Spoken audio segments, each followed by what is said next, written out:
जरांगे खूप प्रामाणिक आहे, खूप त्यागी आहे, खूप कष्टाळू आहे. त्याच्याबद्दल आमचा संशयच नाही.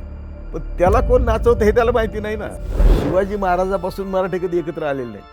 शिवाजी महाराज त्यांच्या वेळी पण नाही आले. ते मराठे असे कोट्यावधीने एकत्र येतात. त्याच्या मग काहीतरी शक्ती असली पाहिजे. ती शक्ती समजणारे लोक आमच्याकडे नाहीत. त्यांना वाटतं मी मोठा झालो. की मराठे जे पाचवी बोटं तुपात नाही ते वंचित आहेत सगळ्या दृष्टीने. तुम्ही कसं त्या दोन्ही गोष्टी करू शकता की तुम्ही ओबीसीला दुखवायचं नाही म्हणता आणि तुम्ही सगळ्या मराठ्यांना ओबीसीत घालताय. तुम्ही पाटील म्हणून तूप लावून मिशाला मिरवणार आणि आत्ता कुणबी होणार. एवढे सगळे मराठा मुख्यमंत्री असताना अपवाद जर सोडला तर मराठ्यांचं भलं का नाही कुणी केलं? भवितव्य काही नाही. या जी आरमधून किंवा हे सरकार तुम्हाला आरक्षण देऊ शकत नाही. मी सांगितलेल्या मार्गाने संविधानाच्या मध्ये अमेंडमेंट करूनच हे आरक्षण देत आहे. जरांगेला आमच्या मराठ्यांना काय मिळून द्यायचं याचा आवाकच नाही.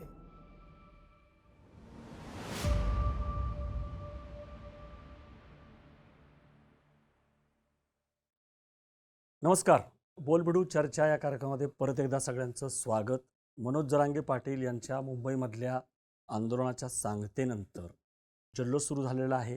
यावेळी जरांगे पाटील स्वतः आणि समर्थक सांगतायत की गेल्या वेळेसारखा दागाफटका काही होणार नाही आहे. आरक्षण हे 100% मिळणार आहे आणि थोड्याच दिवसामध्ये सगळे जे मराठे आहेत ते ओबीसीमध्ये जाणार आहे. आरक्षण टिकणार पण आहे. हा GR आहे वगैरे वगैरे. दुसरीकडं ओबीसीमध्ये खदखद आहे, संभ्रमावस्था आहे. उलट असंही म्हटलं जातं की ज्या अर्थी छगन भुजबळ आणि हे लोक नाराज आहेत त्या अर्थी हा GR पक्का वगैरे पण आहे. पण नेहमीप्रमाणे आरक्षणाचा मुद्द्यानंतरची चर्चा सुरू असते की खरंच कायद्याने हे आरक्षण देता येणार आहे का, हे आरक्षण कोर्टामध्ये टिकणार आहे का, कारण कोर्टामध्ये जाण्याचा पण इशारा दिलेला आहे. तर या सगळ्या ज्या कायदेशीर प्रक्रिया आहेत यावेळेस हैदराबाद गॅझेट चर्चेमध्ये आलेलं आहे. औंध सातारा पुणे गॅझेट चर्चेत आलेलं आहे. गॅझेटचा अर्थ काय आहे, संविधानाच्या चौकटीमध्येच आम्ही सोडवू असं मुख्यमंत्री म्हणतायत. तर असं ठरवलं बोलबिडूंनी की यावरती सांगोपांग चर्चा सोप्या भाषेमध्ये करण्यासाठी आपण न्यायमूर्तींनाच बोलूयात आणि माजी न्यायमूर्ती BJ कोळसे पाटील सर या निमित्ताने त्यांना आपण आमंत्रित केलेलं आहे. सर न्यायमूर्ती तर होतेच, पण सार्वजनिक म्हणजे सामाजिक राजकीय क्षेत्रामध्ये सरांचं खूप मोठं काम आहे. वेगवेगळ्या आंदोलनामध्ये सर होते. एनरॉनचा असेल, डाऊ कंपनी विरोधात असेल, त्यामुळं समता पार्टीमध्ये पण होते, राजकारणामध्ये सुद्धा. त्यामुळं सगळ्या या क्षेत्रांचा प्रदीर्घ अनुभव आहे. त्यामुळे सरांकडून आपण आरक्षणाचे हे सगळे विविध पैलू आहेत, कायदेशीर असतील, सामाजिक, राजकीय, हे सगळे जाणून घेणार आहोत. सर स्वागत आहे. आत्ता जे आंदोलन झालेलं आहे त्याच्यानंतरच मी तुमची प्रतिक्रिया पण जी आहे ती पाहिलेली ऐकलेली आहे. तुम्ही फार काही खुश झालेला नाही आहात. तुम्ही असं म्हणताय एकंदरीत, म्हणजे तुमची जी प्रतिक्रिया आहे की नाही, हे काय खरं नाही आहे. हे हे जे चित्र निर्माण केलं जातं आहे की बाबा झालं आता, म्हणजे आरक्षण आता मिळालं तर जमा आहे. तर का तुम्हाला असं वाटतंय की असं नाही आहे म्हणून? पहिली गोष्ट अशी आहे की आपल्याला असा सर्व सांगापांगी विचार केला पाहिजे. असं एक विषय घेऊन चालणार नाही. पहिली गोष्ट हे गॅजेट्स आहेत ते संविधानापूर्वीचे आहेत. संविधान आलं 26 जानेवारी 1950ला. हे गॅजेट दोन्ही पूर्वीचे आहेत. त्याच्यात जे लिहिलंय त्याला आता कसोटी संविधानाची लागणार. संविधानाच्या शिवाय म्हणूनच तर दोनदा त्यांनी आरक्षण दिलं. त्यावेळी मी एकटा सांगत होतो, हे मिळणार नाही. दोन्ही हाऊसने ठराव करून दिलेलं आरक्षण मिळणार नाही मी सांगत होतो. म्हणजे मी किती अप्रिय भूमिका घेत होतो. का घेत होतो? तर मी स्वतः झोपडीत राहिलेलो आहे. मी स्वतः शेतमजुरी केलेली आहे. मला 6 आणे रोज होता. माझ्या आईला 10 आणे, माझ्या वडिलांना 14 आणे रोज होता. शेतावरच राहिलो आम्ही आणि तिथून माझा प्रवास इथपर्यंतचा आहे. तेव्हा मला सगळ्यांची परिस्थिती माहिती आहे. मला तर आमच्या लमा पाटील म्हणून आमचे स्वातंत्र्य सैनिक होते आणि खेर मंत्रिमंडळात फक्त मराठा मंत्री एकच होते. त्यांनी आम्हाला कुणब्यात टाकलं होतं. आम्ही कुठल्याही आरक्षणाच्या आधाराने आलेलो नाही पुढे. माझी मुलं पण नाही घेत ते सवलत. तर आम्ही असं म्हणत होतो, की आत्ता जे हुरळून चाललंय आणि पहिल्यापासून मी जरांगेंना फोन करत होतो. तुमची जी मागणी आहे, ती तुम्ही बरोबर मागणी नाही तुमची. मी त्यांच्याजवळ रडलो. त्यांना सांगितलं, की फोन केला मी त्यांना. कारण त्यांना भेटायला जाण्याची परिस्थिती नव्हती. ते कोणाला भेटतच नव्हते फार. म्हणजे लोकांना भेटायचे. विद्वानाला भेटायचं त्यांना आवड होतं. आणि मी स्वतःला विद्वान समजत नाही. पण तसं ठीक आहे आपण त्याच्यात जाऊ नये. तर मी त्यांना सांगितलं, की तुझं पण जीवन धोक्यात आहे. तू असे उपोषण करतो 15-15 दिवस आणि मराठ्यांना काय मिळणार नाही. तू मराठ्यांच्या हिताचं जर काम करायचं असेल, तर आपल्याला मोर्चा मोदीकडे वळवला पाहिजे. केंद्र सरकारकडे मोर्चा वळवला पाहिजे. सगळे महाराष्ट्रातले खासदारांच्या घरी आपण ठिय्या मांडला पाहिजे. आता तुम्ही कोटीभर आणता इथे तर 50 खासदारांच्या घरी किती लागणार? 10,000 10,000 50 लाख काय लागतील? तर अशा परिस्थितीमध्ये तुम्ही मोदींना सांगायला सांगा, की तुम्ही हे मराठ्यांना आरक्षण दिलं पाहिजे. म्हणजे केंद्र सरकारच्या हातामध्ये आरक्षण देणं? 100% सांगतो मी मग काय. हे जे म्हणतायत की महाराष्ट्रामध्ये आम्ही दिलं, टिकवलं, दोनदा ऐका, दिलं. ऐका तुम्ही आता. यांचं 50% ची अडचण आहे. 103 घटना आली तेव्हा राज्याचे अधिकारच काढून घेतले ते. तुम्हाला आरक्षण देता येणार नाही. तुम्हाला ठरवता येणार नाही, कुठली जात मागास आहे.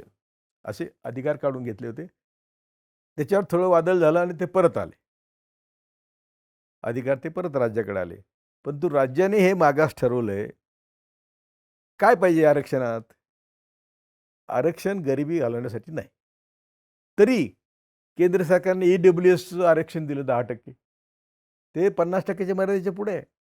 त्यामुळे मर्यादा ओलांडतोय आम्ही तुम्हाला देताना असं म्हणणं खोटं आहे. त्यांनी मर्यादा ऑलरेडी ओलांडलेली आहे. आणि ते जे आरक्षण आहे, ते घटनेच्या स्पिरिटप्रमाणे नाही. घटनेचं स्पिरिट काय आहे, की जे शैक्षणिकदृष्ट्या, सामाजिकदृष्ट्या मागासलेले आहेत त्यांना आरक्षण दिलं पाहिजे. हजारो वर्ष त्यांना पायदळी तुडवलं त्यांना आरक्षण दिलं पाहिजे. आमचा इतिहास बघितला तर संविधानापूर्वी किंवा फुले शाहू आंबेडकर येण्यापूर्वी आम्ही सगळे जनावरं होतो. ब्राह्मण पुरुष सोडून सगळ्यांना शिकायला कायद्याने बंदी होती. त्यामुळे आम्ही सगळे मागासलेले आहोतच ना. म्हणजे मराठा शैक्षिक समाज हा मागासलेला आहेच. शैक्षणिकदृष्ट्या आहोत. पण ठरवलं पाहिजे ना. मी म्हणून काय चालेल? बरोबर. त्याची कसोटी कोर्टाची आहे. आणि आमचा खरा इतिहास आमच्या पोरांना माहिती नाही. फुले शाहू आंबेडकरनी का शिकवलं आम्हाला? ते म्हणले, की ज्या व्यवस्थेने तुम्हाला पायदळी तुडवलं, हजारो वर्ष, त्या व्यवस्थेविरुद्ध लढण्यासाठी तुम्ही शिकलं पाहिजे. आता जी आमची पोरं शिकलीत, ती सगळी पुन्हा देवाधर्माला लागली. स्वर्ग, नरक, 33 कोटी देव. म्हणजे शिक्षणाने परिवर्तन नाही आलं ना. आता जे सगळे आरक्षणासाठी लढाई आहे आणि ती पुन्हा ओबीसी मराठा. अरे हे सगळे आम्ही एका रक्ताची माणसं आहोत. म्हणजे ब्राह्मणेतर सगळे एकत्र आले पाहिजेत.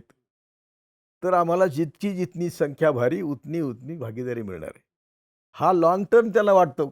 हा त्यांना शॉर्टकट वाटतो, की गॅजेट घेतलं की हे आमच्या मराठ्यांना आणि नेत्यांनाच होत्या. ते शॉर्टकट मिळतं, ताबडतोब मिळते. काय मिळते? आत्तापर्यंत त्यांच्याच म्हणण्याप्रमाणे 58 लाख लोकांना हो. ओबीसीत घेतलं. 58 लाख नाही, 58 लाख नोंदी आहेत.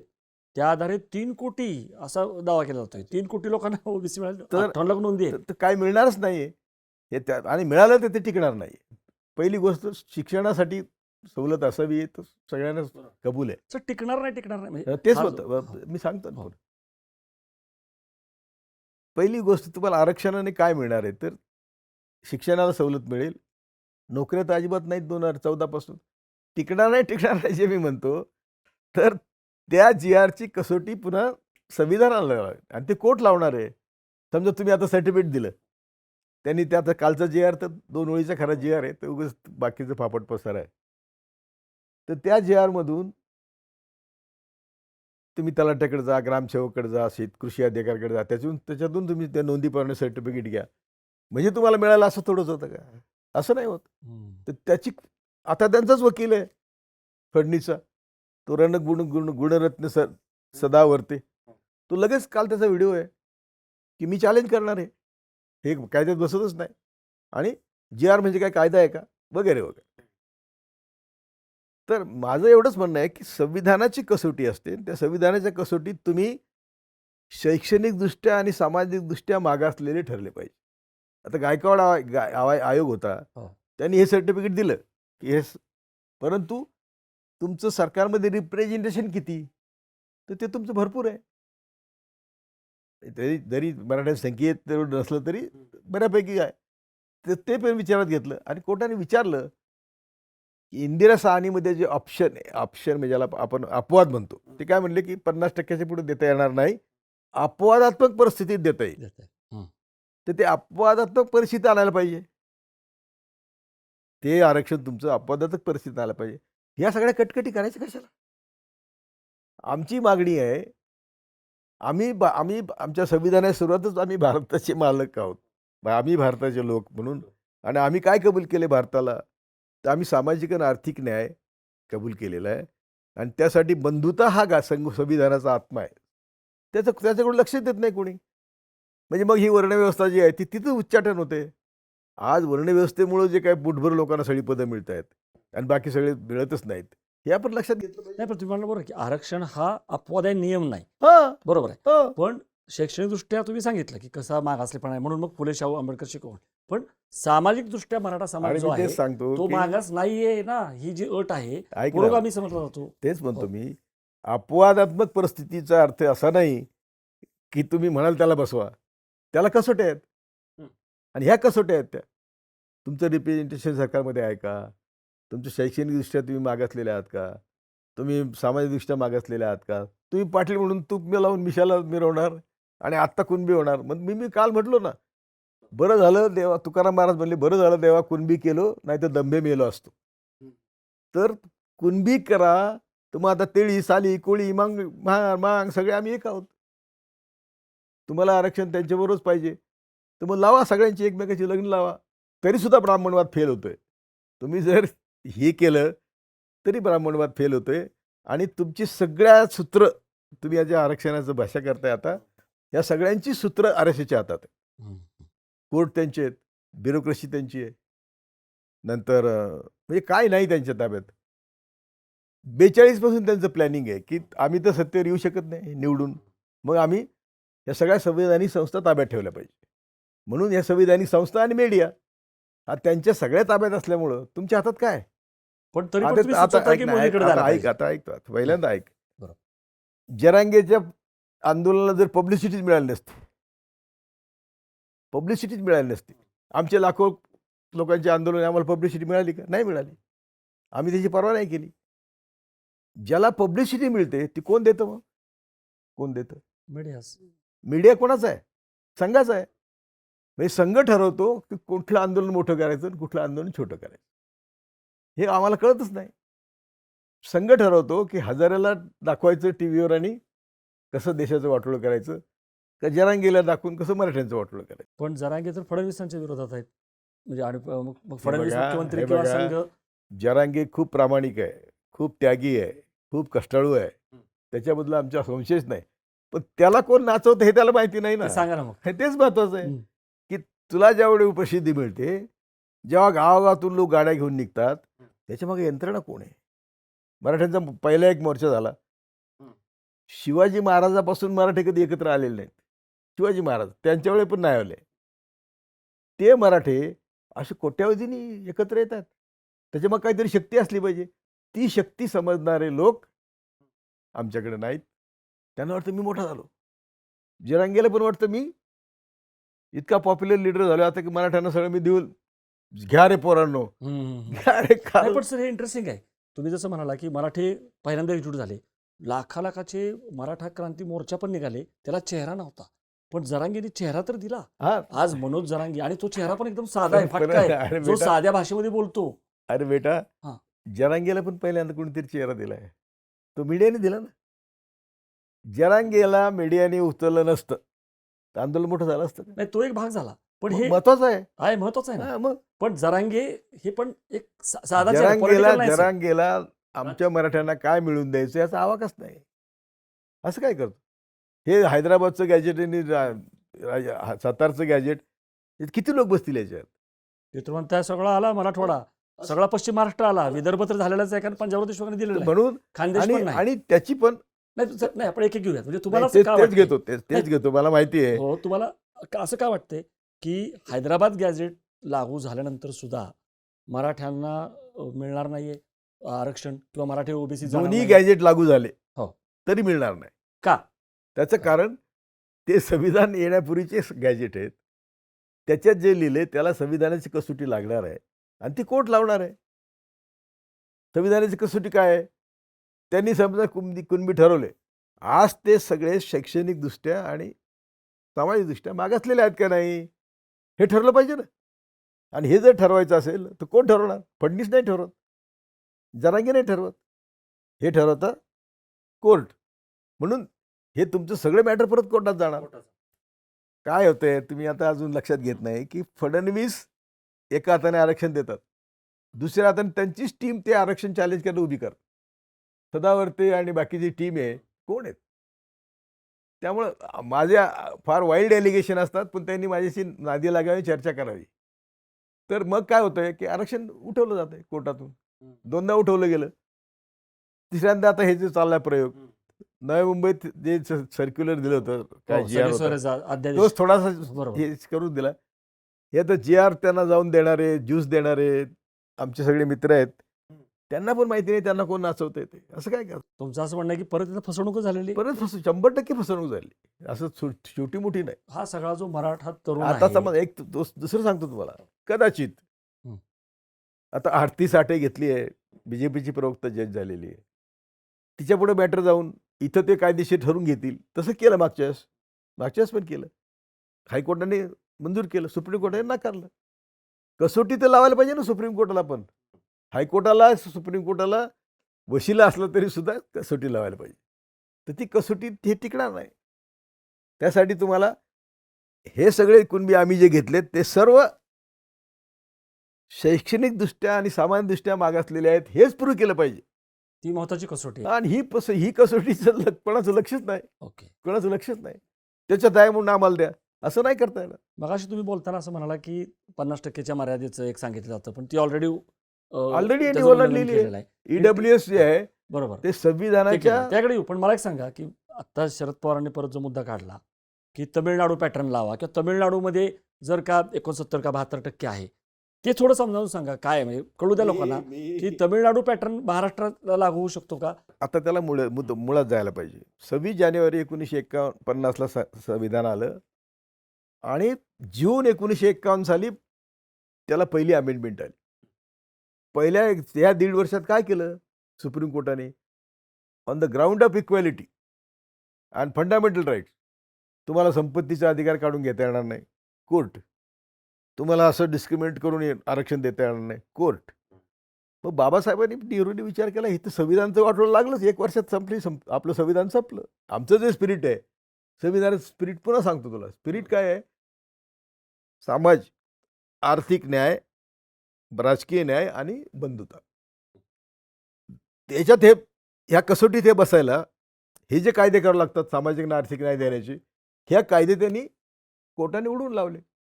ऑन द ग्राउंड त्यांचा फंडामेंटल राईट आहे संपत्तीचा, त्यांना 14 प्रमाणे इक्वॅलिटीचा अधिकार आहे, तुम्हाला असं डिस्क्रिमिनेट करता येणार नाही. म्हणून पहिली अमेंडमेंट आली आणि सामाजिक आणि आर्थिक न्यायाचे जे कायदे होते ते कोर्टाच्या अखत्यारीतून काढले. त्याचं शेड्यूल 9 केलं. ते आता 2008-9 पर्यंत होते. मग त्यावेळी सगळे मुख्यमंत्री होते ना, त्यांनी हे करायला पाहिजे होतं ना, आणि ते केलेलं नाही. सगळे मराठा नेतेच होते. बरोबर आहे. नाही, पण आत्ता घटना दुरुस्ती करून समजा संसदेने कायदा आणला आणि जर ही मर्यादा वाढवली तर होऊ शकतं का? 100%. मी तेच सांगतो पहिल्यापासून. पहिल्या दिवसापासून सांगतोय की तुम्ही खासदारांच्या घराला घेराव करा. 48 खासदार म्हणजे मोदी सरकार पडते. पण त्याकरता फक्त मराठा नाही ना, मग तिथं जाट, गुर्जर, पाटीदार सगळे सगळेच लागतील ना येणार. मागे. हं. सगळ्यांना आरक्षण मागतील ना लोक. हं. मग तेच तर म्हणतोय मी की 3.5% विरुद्ध 97%, 98% ना पण ते करतील का? करायलाच पाहिजे. आम्ही सगळे एकत्र आलो तर करायलाच पाहिजे. सगळे रस्ते बंद केले, आम्ही सगळे रस्त्यावर आलो. हे जे आता जरांगेंनी केलं हे चांगलं केलं ना. तुमचं म्हणणं की ते फक्त मोदींविरुद्ध केंद्रावर अरे करायला पाहिजे, मागणीच खासदार. चुकीची होती ना. हं, हं, हं. मागणीच चुकीची आहे.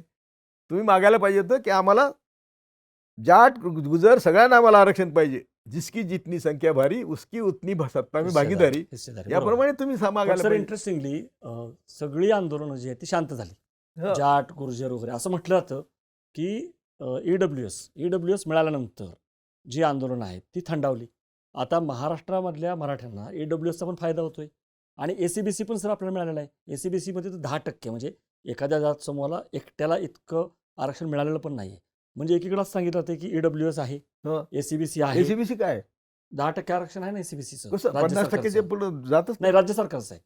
मुद्दा काय आहे सर की आता परत जर ओबीसीतनं आरक्षण गेलं, मराठ्यांना जे जरांगे म्हणतायत की आता मराठा समाज हाच कुणबी आहे, कुणबी हेच मराठी आहेत आणि सगळं मिळणार. म्हणजे एकीकडे चित्र असं आहे की मराठा समाजाची पाची बोटं तुपातच आहेत ना. अरे हे वा- उलट आहे, हे वास्तव नाहीये का? उलट आहे हम्म. की मराठी जे पाची बोटं तुपात नाही ते वंचित आहेत सगळ्या दृष्टीने. एक आणि ओबीसीना पण विनंती करतो मी की तुमचं काही लॉस झालेलं नाही, विनाकारण राजकारण करू नका. ओबीसीचं काही मराठ्यांना काढून दिलेलं नाही, काढता येणार नाही, देता येणार नाही आणि हे जे सांगतात सरकार ते मराठ्यांना मिळणार नाही. नाही, तुम्ही असं काय म्हणताय? म्हणजे आता जी भीती आहे, म्हणतायत हे बरोबर, फडणवीस पण म्हणतायत की बाबा आम्हाला एकाचं काढून दुसऱ्याला काढायचं नाहीये किंवा ओबीसीच्या आरक्षणाला धक्का लावायचा नाहीये.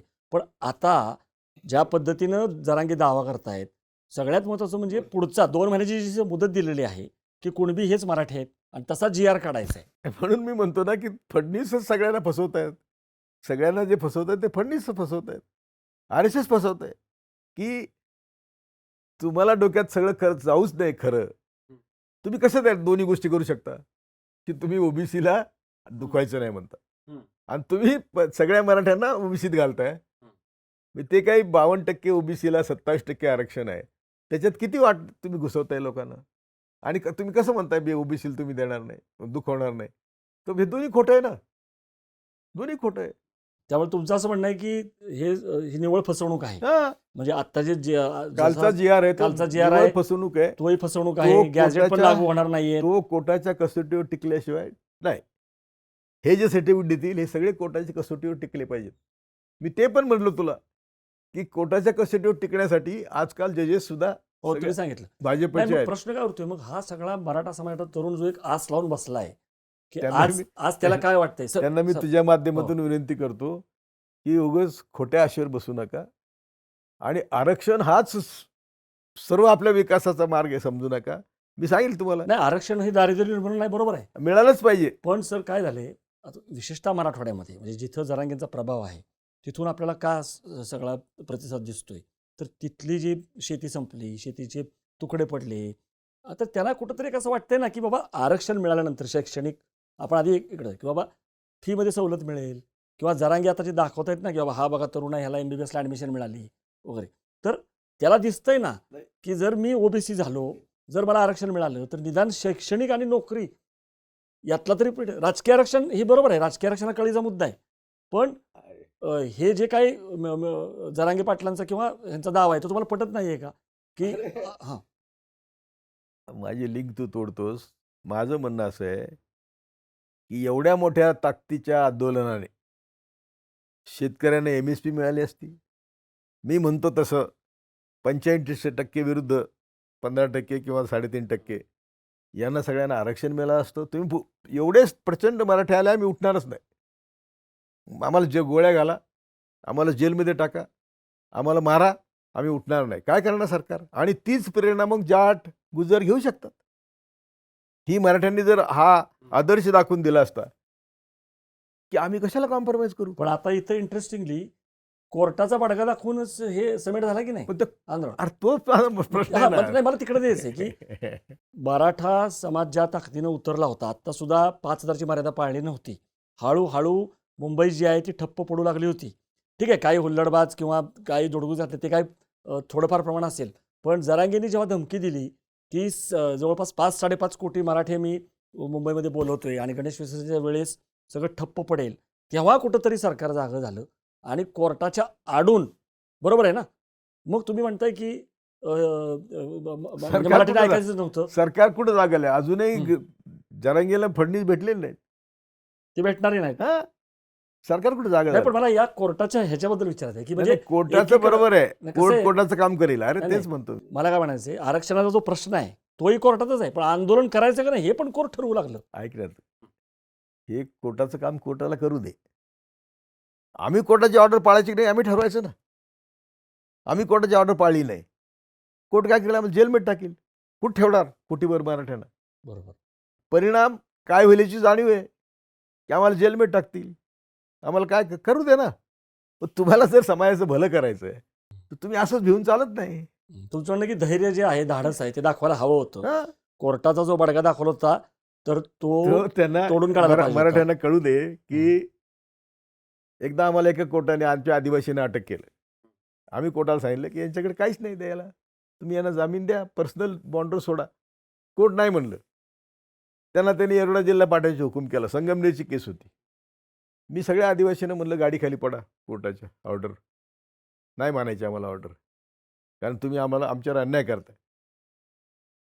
पोलीस सगळी यंत्रणा हतबल झाली. हजारो आदिवासी. तर मग काय करणार कोर्ट? तर पोलीस म्हणले, साहेब काय करायचं आम्ही आता? म्हणलं जा कोर्टाकडे आणि ती रिमांड बदलून घ्या. तुम्ही कोर्टाकडे जाता. तर कोर्टवरून ते ते गेले ज्या मॅजिस्ट्रेटकडे. तो चिडला मॅजिस्ट्रेट, ही काय रात्री 3 वाजता यायची वेळ आहे का? तर म्हणलं कोर्ट 24 तास ड्युटीवर असतं. लॉ अँड ऑर्डरचा जेव्हा प्रश्न येतो तेव्हा कोर्टाकडे पोलीस नाही तर कुठे जाणार कोर्ट? मग कोर्ट कोर्ट कोर्टात गेलं रात्री आणि त्यांना सोडलं. तर मार्ग आहे त्याचे. असं काय करतो? आता जेव्हा 2 महिन्यानंतर जरांगे असं म्हटलं की मराठा आणि ओबीसी एकच आहेत, हा पण जी आर काढायचा आहे, मी गप्प बसणार नाही. 1 महिन्यानंतर सातारा गॅझेट लागतं का नाही ते आपण बघू. तुम्ही काय बघताय भवितव्य? अरे जरांगे म्हणेल त्याला काय किंमत आहे? असं काय करतो मी? जरांगे म्हणेल सरकार पण त्याला कबूल करील. म्हणजे बोलाचीच बात आणि बोलाचीच कडी. नाही, मग तुम्ही भवितव्य काय बघताय? काय होईल काय? भवितव्य काही नाही. या जी आरमधून किंवा हे सरकार तुम्हाला आरक्षण देऊ शकत नाही. मी सांगितलेल्या मार्गाने संविधानाच्या मध्ये अमेंडमेंट करूनच हे आरक्षण देत आहे. पण सर एक मुद्दा तरी उरतो की आरक्षण ठीक आहे, आरक्षण मिळेल. पण एवढे सगळे मराठा मुख्यमंत्री असताना अपवाद जर सोडला तर मराठ्यांचं भलं का नाही कुणी केलं? मी ते मराठ्यांचं सांग- हित जे आहे ते मी का ते नाही केलं? सांगतो. तुम्ही जे म्हणाला की अनेक जण सांगतात की मराठ्यांचा जो आरक्षणाचा प्रश्न आहे, वसंतदादा अंतुले, शंकरराव चव्हाण यांची सेवाभावी त्यानंतरचे मुख्यमंत्री सगळे व्यापारी निघाले. नाहीतर त्यांना हे करता आलं असतं सगळ्यांना. त्यावेळी कदाचित ती वेळ 70च्या अगोदरची होती ना, नाही फार जवळची फार. तर तिथे काय होत होतं की तोपर्यंत हे शेड्यूल 9 कायद्याच्या कसोट्या सगळे आमचे लोक वकीलच होते. ते ह्या शेड्यूल 9 मध्ये बसून हे कायदे करता आले असते आम्हाला आणि सगळ्या मराठा आरक्षण मिळालं असतं. त्याच नाही दिलं. काय त्यांची पॉलिटिकल गेम असेल किंवा त्यांना तेवढे अज्ञान असेल, पण नाही झालं ना. म्हणजे ही जी भावना आहे की मराठ्यांचं वाटोळं हां, या सगळ्यांनी मराठ्यांनीच केलं, केलं. हां, मराठ्यांनी केलं. मराठा नेतृत्वानेच केलं. त्याला सगळे जबाबदार आहेत. सगळे जबाबदार आहे. कुणीतरी हा विषय घ्यायला पाहिजे होता ना, का शेड्यूल 9 वापर करा. तामिळनाडू 70% आहे, केरळात 70% आहे, आंध्र प्रदेशमध्ये आहे, कर्नाटकात आहे. मग आमचं का नाही? मग आता शरद पवार तेच म्हणतात, मग तुम्ही काय दुजोरा देत नाही? तर बघा ना मग. आता देता येणार नाही. शरद पवार म्हणतात तसं. कारण ती मर्यादा सुप्रीम कोर्टाने आता काढून टाकली.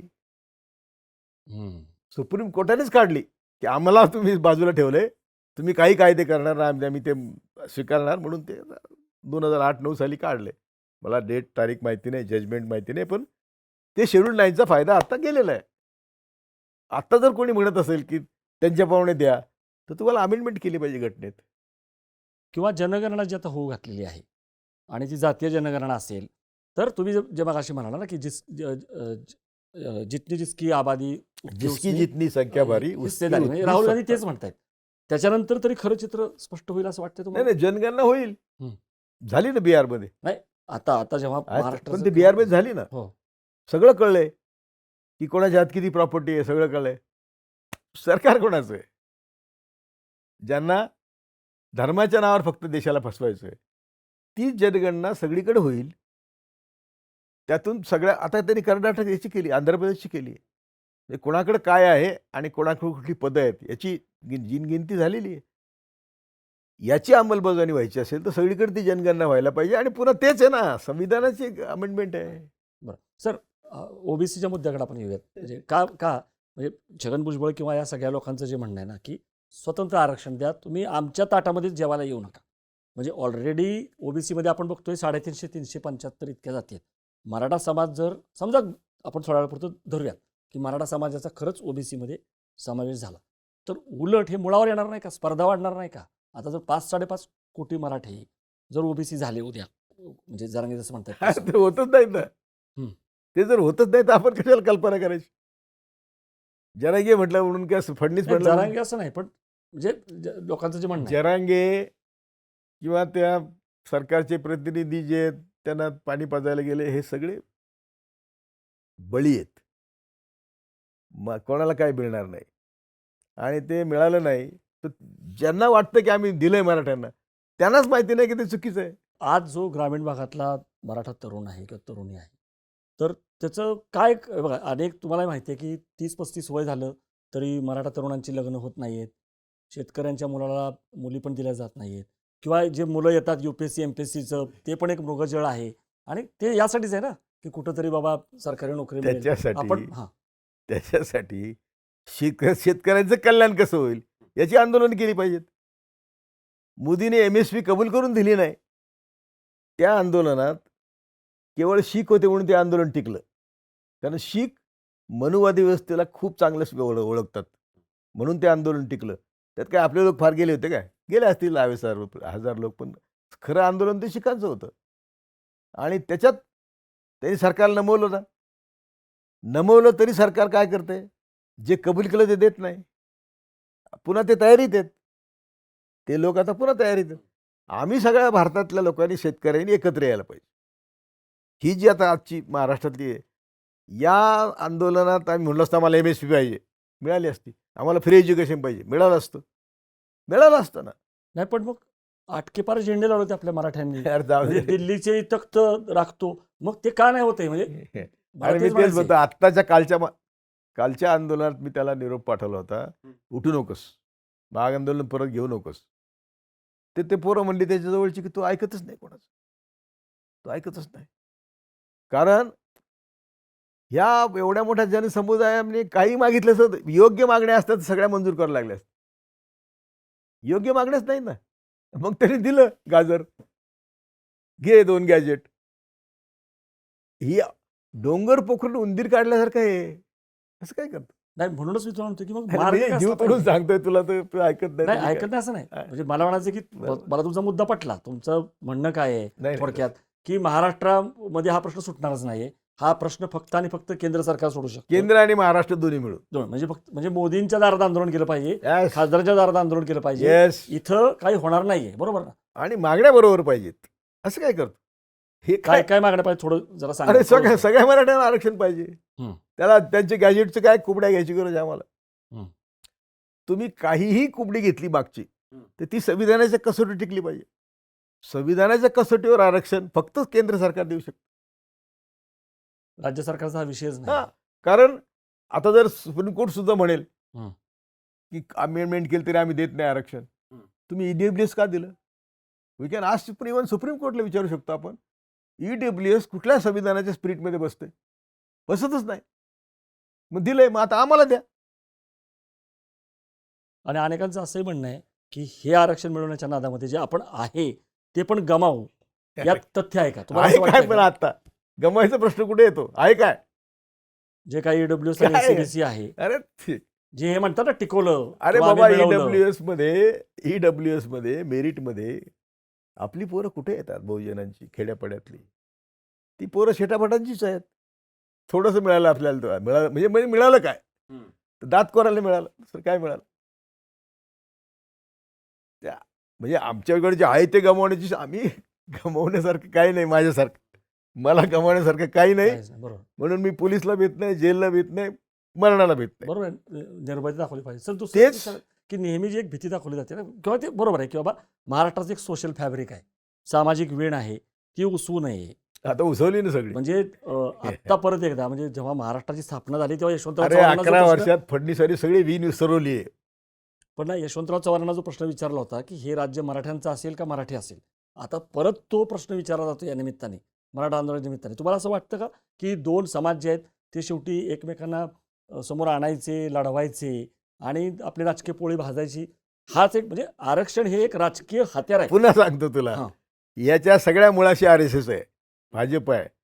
ह्या दोन समाजात भांडायला लावायचं आणि आपली सत्ता कायम ठेवायची. याच्यातून काही दुसरं निष्पन्न होणार नाही. ना OBCचं नुकसान होते, ना मराठ्यांना काय मिळते, पण झुंज तर लागली. झुंज तर लागली, तेच म्हणतो आणि मी. भुजबळला पण माहिती आहे, पण ते त्यांचं राजकारण करतात. इकडं जरांगे त्यांचं राजकारण करतोय, म्हणजे समाजकारण का असेल. आणि जरांगे करतो म्हणजे काय करतो? असं काय करता तुम्ही? पुन्हा पुन्हा सांगतो मी, जरांगे करतो म्हणजे काय करतो? ते 2 GR मागतं, तर GR म्हणजे पीनट आहे. ओके, तुमचं म्हणणं आहे की थोडक्यात हे मिळणारच नाहीये आणि हे देणारच आणि नाही मिळालं थोडक्यात. तर काही मिळत नाही. असं काय करतो? असं आहे म्हणजे आणि टिकणारच नाही म्हणजे हां. मुळात. हं. पहिलं तर टिकणार नाही. पण ते आता त्यांची सत्ता आहे ना. जजेस पण त्यांचे आहेत. ते टिकू शकतात. टिकवलं तर मिळणार काय? ह्या 2 जी-आर प्रमाणे सगळे मराठे तर कोण बी होऊ शकत नाही. होऊ शकत नाही. तो म्हणला म्हणून काय झालं? जेवढे कुणबी आहेत तेवढेच कुणबी राहतील. ज्या नोंदी कुणबियाच्या आहेत त्या. त्यामुळे हे जे सत्य आहे ते ऐकायचं नाहीये. म्हणजे जरांगे जे आहेत ते तुम्हाला आता भेटत नाहीत तुम्ही जे आता म्हणताय ते. माझे हं. मराठी बांधव पण मला शिव्या देत असतील, हं. पण मी तुमचा आहे. मी पण झोपडीतून आलेलो आहे आणि मला असं वाटतं, की तुमचं कल्याण व्हावं म्हणून मी भांडतोय. मी कशाला माझा जीव धोक्यात घालून बोलू हे सगळं? सर धन्यवाद. तुम्ही रोखठोक भूमिका किंवा अप्रिय तुमच्या भाषेमध्ये तुम्हाला असं वाटतंय की हे जे काही मनोज जरांगे किंवा त्यांचे फडणवीस. सहकारी म्हणतायत किंवा फडणवीस वगैरे म्हणतात की आम्हीच दिलं किंवा आम्हीच देणार हे काही खरं नाही आहे. तुम्हाला काय वाटतं प्रेक्षको साधारणतः आपण तपशीलवार चर्चा केली की मराठा आरक्षण हे मृगजळ आहे का? मराठा आरक्षण टिकणार आहे का? आत्ताचा जो जी-आर आहे आधीच्या अध्यादेशाप्रमाणे त्याची परिस्थिती होणार आहे का? किंवा हे आरक्षण कोण देऊ शकतं? तर कोळसे पाटील सरांनी त्यांची मतं जी आहेत ती रोखठोक व्यक्त केलेली आहेत. त्यांचं असं म्हणणं आहे की हा प्रश्न राज्यात सुटूच शकत नाही. हा प्रश्न केंद्रातच सुटू शकतो आणि नरेंद्र मोदी जे आहेत ते सोडू शकतात. परंतु त्यांना द्यायचंच नाहीये आणि मुळामध्ये त्यासाठी घटनादुरुस्ती करावी लागेल, अमेंडमेंट करावी लागेल आणि मोठं आंदोलन जे आहे ते खासदार किंवा केंद्राच्या विरोधामध्ये उभं करावं लागेल आणि मनोज जरांगे यांना देखील कुणीतरी नाचवतंय असंही सरांनी सांगितलेलं आहे. त्यांचं निरीक्षण आहे. त्याला विचारलं माहितीच नाही. आणि त्यामुळं आणि सरांनी रोखठोक सांगितलं की जेवढे मुख्यमंत्री झाले, अनेक मराठा मुख्यमंत्री पण झाले, त्यांनी सुद्धा वाटोळ केलेलं आहे. त्यांनी सुद्धा भलं केलेलं नाही. आरक्षण जो आहे त्यांनी प्रश्न पण सुटणार नाही आहे. तो गरिबी निर्मूलनाचा कार्यक्रम नाही असंही सरांनी सांगितलं आणि ज्याच्यासाठी शैक्षणिक किंवा नोकऱ्या यासाठी आंदोलन केलं जाते. मुळात नोकऱ्याही नाही आहेत. शिक्षणाची अवस्था काय आहे? थोडक्यात आरक्षण याच्यामुळं हे एक गाजर आहे आरक्षण आणि केवळ एक राजकीय हत्यार आहे असं सरांचं एकंदरीत म्हणणं आहे. तर कोळसे पाटील सरांची मतं, त्यांच्या भूमिका तुम्हाला पटल्या का? तुमचं काय मत आहे ते देखील तुम्ही कमेंटमध्ये कळवा आणि अशाच चर्चांकरता बघत राहा बोलबिडू.